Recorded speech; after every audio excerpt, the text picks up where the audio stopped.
Hi, நான் உங்கள் wild princess. இன்றைக்கி வந்து கவிஞர் இசையோட கவிதைகள் வந்து நான் கொஞ்சம் வாசிச்சுட்டு இருந்தேன். அதில் ஒரு கவிதை இப்போ எனக்கு கரண்ட் சுச்சுவேஷனில் ரொம்ப கனெக்ட் ஆச்சு. அந்த கவிதையை நான் உங்ககிட்ட பகிர்ந்துக்கலான்னு நினைக்கிறேன். வாழ்க்கைக்கு வெளியே பேசுதல் அப்படின்ற கவிதை தொகுப்புலேருந்து ஒரு கவிதை. உருப்படியான காரியம் எதையும் செய்ய துணிந்த உடனே என்னை சூழ்ந்து கொள்கிறது கொசு கூட்டம். உருப்படியான காரியம் எதையும் செய்ய துணிந்த உடனே என்னை சூழ்ந்து கொள்கிறது கொசு கூட்டம். ஃபான் சைட்டுகளில் திரியும் போதோ வீணரட்டைகளில் திளைக்கும் போதோ அவை அப்படி முணமுணப்பதில்லை. உருப்படியான காரியம் ஒன்றை செய்ய துவங்கிய மறுகணத்தில் எங்கிருந்து கிளம்பி வருகின்றன இத்தனை படைகள்? ஜன்னல்களை சாத்தி மின்விசிறியை வேகமாக்கி கொசு விரட்டிகளை ஓடவிட்டு மிச்ச மீதிகளை மின்சார மட்டையால் கொன்றொழித்து தீர்த்த பிறகு நானே 1000 கொசுக்களாகி என்னையே குதறிக்கொள்வேன். எனக்கும் உருப்படியான காரியத்திற்குமான உறவை இவ்வளவு விந்தையான விதத்தில் ஏன் வடித்தீர் ஆண்டவரே?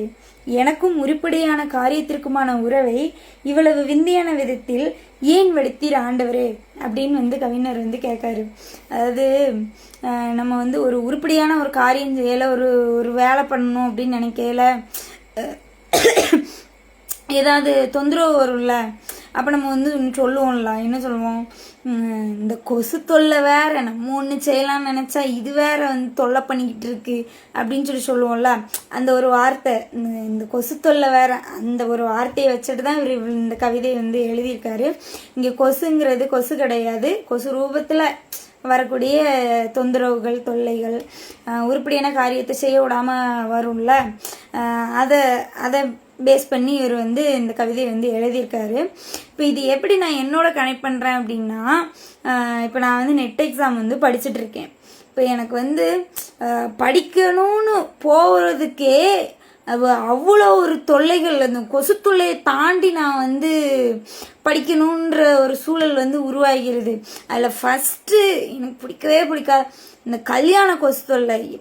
அதாவது 25 வயசு ஆகிட்டு இதுக்கு கல்யாணம் முடிக்கிற வயசு, படி, வேலைக்கு போகாமல் இரு, என்னமும் அதை பற்றி எங்களுக்கு அவ்வளோ இல்லை. 25 வயசு ஆகிட்டு நீ கல்யாணம் முடிக்கணும். ஸோ இந்த தொல்லை வேற ஒரு பக்கம் எனக்கு மைண்டில் ஓடிக்கிட்டே இருக்கும். அதுக்கப்புறம் எனக்கு 4 நண்பர்கள் இருக்கானுவோம், அவனுக்கு வேற ஒரு பக்கம் வா படத்துக்கு போவோம், இல்லை இந்த வெளியே எங்கேயா போயிட்டு வருவோண்டே அப்படின்னு பண்ணுவோம், அது வேற நம்ம போனோம். அந்த கொசு தொல்லை வேற. இது பயிலுவ பரவாயில்ல, இந்த பொட்டு பிள்ளைகள் இருக்காள்வல, அவ்வளோ இருக்க ஏதாவது ஃபோன் அடிச்சுட்டு அவ்வளோ பிரச்சனையை நம்ம கேட்கணும். 1 மணி நேரம் உட்காந்து என்னாச்சு ஏதாச்சும் கேட்கணும். அந்த தொல்லைகளை வேற நம்ம தாங்க வேண்டியது இருக்குது. அந்த கொசு தொல்லை வேற ஒரு பக்கம் இருக்குது. இன்னொன்று வீட்டு வேலை பார்க்கணும், ஐயோ அதுக்கு மேலே அந்த பாத்திரம் வளர்க்கணும், துணி துவைக்கணும், வீடு கூட்டணும். ஸோ இந்த தொல்லைகள் வேற நமக்கு இருக்குது. இது கூடையில் சரி புக்கை எடுப்போம் கொஞ்சம் அப்படின்ட்டு நான் நினைப்பேன். அப்போ என்ன ஆகும், தூக்கம் வந்துடும், அந்த தொல்லை வேற. அப்புறம் நம்ம இலக்கிய நண்பர்கள் வேற இருக்காங்க, அவங்க இலக்கிய விட்டதுக்கு எதுக்காக கூப்பிடுவாங்க, சரி இந்தா போயிட்டு வந்துடலான்னு நம்ம போகலான்னு பார்த்தா அது ஒரு நாள் ஃபுல்லாக போயிடும். ஸோ அந்த தொல்லை வேற இருக்கு. அக்கா பிள்ளைகள் வேற வீட்டுக்கு வந்திருக்கு, அது வேற நமக்கு சோறு விட்டு அதை டிவியை போட்டு சுட்டி டிவி, அந்த கொசு தொல்லை வேற, அது ஒரு பெரிய தொல்லையாக நமக்கு இருக்குது.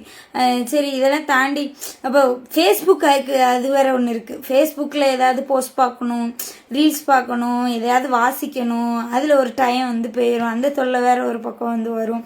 சரி இதெல்லாம் தாண்டி சரி லைப்ரரி போவோம், நம்ம வீட்டில் இருந்தால் படிக்க மாட்டோம் அப்படின்னு லைப்ரரிக்கு போகணும் அப்படின்னு போனால் பஸ்ஸுக்கு ஒரு 2-3 மணி நேரம் காத்து கிடக்க வேண்டியதாக இருக்குது, அது ஒரு பக்கம் தொல்லை. சரி வீட்டில் கொஞ்சம் நேரம் அப்படியே படிப்போம் அப்படின்னாலும் இந்த கல்யாண வீடு, கோயில் கொடை, திருவிழான்னு மைக் செட்டை வேற போட்டு விட்டுருதானோ, அந்த தொல்லை அதுக்கு மேலே இருக்குது. ஸோ இந்த மாதிரியான தொல்லைகள், இந்த மாதிரியான கொசு தொல்லைகள் நம்மளை சுற்றி இருக்க தான் செய்யும். நம்ம என்ன செய்யணும், அதெல்லாம் தாண்டி நம்ம உருப்படியான காரியத்தை செய்யணும். இந்த மாதிரி கொசு தொல்லைகள்லாம் இருக்கிறதுனால கொஞ்சம் உருப்படியான காரியங்களை செய்கிறது கஷ்டம்தான்.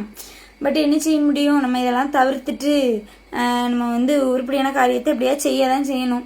வேற ஒன்றும் இல்லை, நானும் நெட் எக்ஸாம் திருப்பி எப்படியாவது பாஸ் ஆயிடலாம்னு நினைக்கேன். அவ்வளோதான் மக்களே.